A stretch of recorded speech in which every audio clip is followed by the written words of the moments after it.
नमस्कार मित्रों, अयोध्या दर्पण में आपका स्वागत है। 2027 का चुनाव जैसे जैसे नज़दीक आ रहा है, बस 1.5 से 2 वर्ष शेष हैं।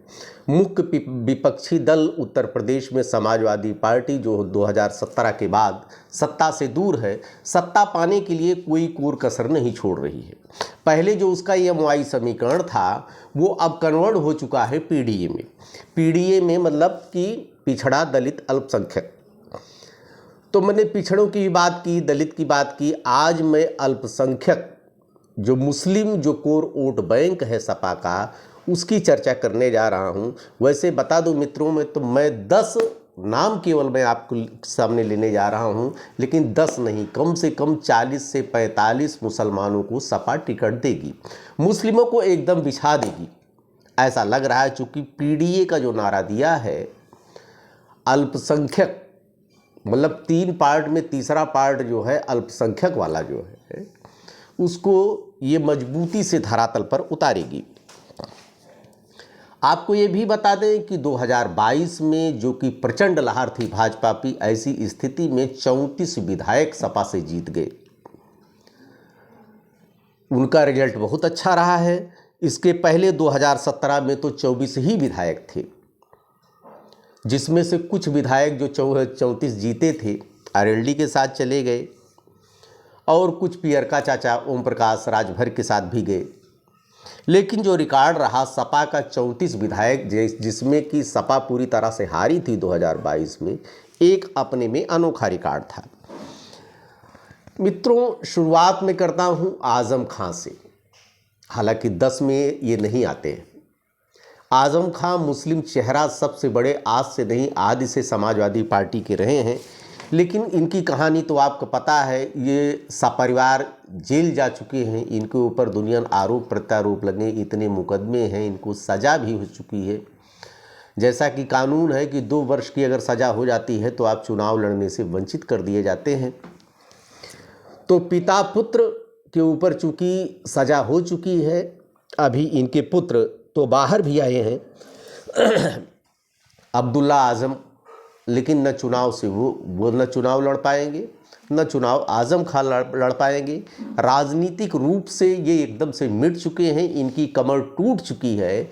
लेकिन इनका प्रभाव आज भी सपा में बरकरार है। क्योंकि अखिलेश यादव जी जब चुनाव नज़दीक आता है तो मिलने इनसे ज़रूर जाते हैं, इनकी राय लेते हैं। मुरादाबाद की सीट देखिए, अभी इन्होंने रुचि बीरा को नाहिद हसन का टिकट कटवा कर आजम खान ने दिया। चंद्रशेखर रावण भी अभी मिलने चले गए थे इनसे। इनका एक राजनीतिक कद मुसलमानों में एक बहुत बड़ा चेहरा माने जाते हैं आजम खान। लेकिन अब समय बीत चुका है। लोकसभा का चुनाव जो हुआ था 2024 में, तो 100% मुसलमान जीते थे। 4 ही मुसलमानों को टिकट दिया था, जिसमें से संभल के सांसद शफीकुर रहमान बर्ग के नाती भी चुनाव जीते, जिसके ऊपर अभी देखिए आरोपों प्रत्यारोप से घिरे हैं। बिजली चोरी तक का भी आरोप लगा है, संभल के मुकदमों में लदे हैं इस समय। अफजाल अंसारी गाजीपुर से जीत गए लोकसभा, रामपुर से मोहिबुल्लाह भी जीत गए। उसके बाद इकरा हसन कैराना सबसे खूबसूरत सांसद हैं, वाकपटुता अच्छी है, संसद में जो मुद्दे उठाती हैं, एक पढ़ी लिखी सांसद है, लैंडेड पर्सनालिटी है इकरा हसन। तो ये रिकॉर्ड रहा है मुसलमानों का। तो चूंकि मुसलमानों के नाम से जब पार्टी बदनाम है, मुल्ला मुलायम सिंह कहे जाते थे, तो मुसलमानों से को टिकट देने में कोई भी परहेज समाजवादी पार्टी नहीं करेगी। नंबर 1 पर अब शुरुआत करता हूं मित्रों। नाम आता है कैराना के सांसद इकरा हसन के भाई नाहिद हसन। 2022 में भाजपा, इनको सपा ने टिकट दिया। जेल में थे, इकरा हसन ने प्रचार किया इनकी बहन जी ने, और ये भारी अंतर से चुनाव जीत गए। तो नाहिद हसन का चुनाव लड़ना सपा की तरफ से लगभग तय है। उसके बाद संभल के विधायक हैं मान्यवर नवाब इकबाल महमूद, 1996 से लेकर लगातार जीतते आ रहे हैं, सिटिंग विधायक हैं। इसलिए इनका टिकट काटने की ज़रूरत किसमें। अरे है तो, लेकिन हिम्मत नहीं जुटा पाएंगे अखिलेश यादव, इनको ही टिकट देंगे। मान्यवर नवाब इकबाल महमूद। उसके बाद नंबर आता है मित्रों अतहर तौफीक। अतहर तौफीक जो है युवा चेहरे हैं, नारे गीत लिखते रहते हैं, समाजवादी पार्टी के पूरे समर्थक हैं, अभी युवा हैं। रामपुर विधानसभा से चमरौआ से इनको अब की बार उतारे जाने की संभावना है, चूँकि गीत गाने गज़ल लिखते रहते हैं, समाजवादी पार्टी के युवा चेहरे हैं मुसलमानों के, इसलिए अतहर तौफीक साहब को ज़रूर सपा टिकट से नवाजेगी।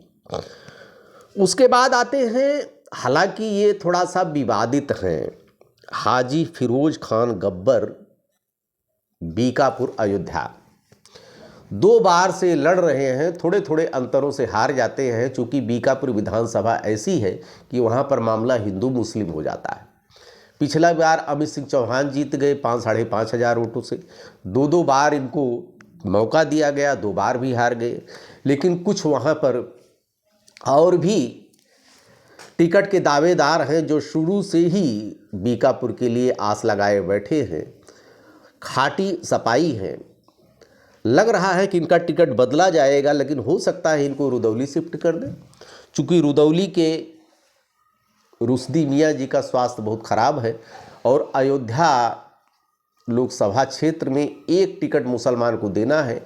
बीकापुर से चूँकि इनका बहुत ज़्यादा विरोध है अपनी पार्टी में, बहुत से ऐसे प्रतिबद्ध नेता हैं सपा में जो कि 30 साल से 20 साल से 25 साल से टिकट की दावेदारी कर रहे हैं और 2 बार ट्रायल लिया गया, परीक्षा ली गई, 2 बार ये हार भी चुके हैं। टिकट तो इनको देगी, हो सकता है रुदौली सेट कर दे, चूँकि रुश्दी मियाँ का हेल्थ इशू है तो उनको चुनाव कैसे लड़ाएगी, हो सकता है लड़ाए भी। यहाँ तो अवधेश प्रसाद जैसे 81 साल के देख रहे हैं, मानसिक संतुलन खो गया है, उसके बावजूद सांसद बने बैठे हैं अयोध्या के। कब क्या बोल जाए कुछ नहीं कहा जाता है। अभी रोने का वीडियो आप देखे होंगे कि पूरे देश में इनका वायरल चल रहा था। अगला नाम मित्रों है मुख्तार अंसारी के बेटे अफजाल अंसारी, अभी जेल से छूटे हैं। पिछली बार राजभर चाचा पियरका चाचा की पार्टी के सिंबल से चुनाव लड़े थे, लेकिन अब की बार चूँकि पियरका चाचा भाजपा के साथ में है, सपा को मुसलमान की ज़रूरत है, पूर्वांचल की बेल्ट में मुसलमानों को वोट मिल सके, चूँकि मसीहा माने जाते थे मुख्तार अंसारी एक समय में मुसलमानों को, इसलिए उनके बेटे को टिकट देकर सपा उनकी क्रेज को भुनाने का प्रयास करेगी। इनको टिकट मिलेगा ही मिलेगा। उसके बाद आते हैं मेरठ से रफ़ीक अंसारी, सपा। रफ़ीक अंसारी को भी मेरठ से टिकट देने की संभावना ज़बरदस्त है। आसिफ रामपुर, आसिफ साहब जो हैं इनको रामपुर से टिकट दिया जाएगा। ये रामपुर परंपरागत सीट रही है इनकी आज़म खां की, वहाँ से चूँकि इनका पूरा परिवार चुनाव नहीं लड़ सकता है, ऐसे में आसिफ को टिकट दिया जा सकता है। मोहम्मदाबाद आता है मित्रों, उसके बाद मनु अंसारी गाज़ीपुर के मोहम्मदाबाद से मनु अंसारी को टिकट देना लगभग तय माना जा रहा है सपा की तरफ से। एसडी हसन साहब मुरादाबाद, जिनके बारे में आपको बता दें, इनको टिकट को लेकर लोकसभा में बड़ा बवाल हुआ था। आज़म खां के कहने पर इनका टिकट काट दिया गया। एसडी हसन का रुचि बीरा को हिंदू प्रत्याशी को उतारा गया रामपुर से। एसडी हसन साहब समर्पित रहे सपा के लिए, बहुत योग्य हैं, बहुत काबिल हैं, लेकिन इनका टिकट काट दिया गया, रुचि बीरा को दिया गया। हालांकि रुचि बीरा जीत गई, लेकिन इनकी नाराज़गी अब की बार नहीं झेलेगी सपा, इनको कहीं न कहीं से इनको ज़रूर लड़ाएगी। उसके बाद हैं हाजी रियाकत अली मीरापुर। हाजी रियाकत अली मीरापुर, इनको भी सपा अब की बार टिकट देगी। आपको बता दें मित्रों, ये 10 नाम जो दिख रहे हैं वो तो हमने बता दिए, लेकिन इसके बावजूद अभी 30 से 35 टिकट सपा देगी, क्योंकि पीडीए के नारे में मजबूत पिलर इनका अल्पसंख्यक है। और आज से नहीं, मुस्लिम तुष्टीकरण के लिए तो सपा पहले से मानी ही गई है, तो ऐसे में नज़रअंदाज कैसे कर सकती है मुसलमानों को। देखते रहिए अयोध्या दर्पण। ढेर सारी शुभकामनाएं आपको। धन्यवाद।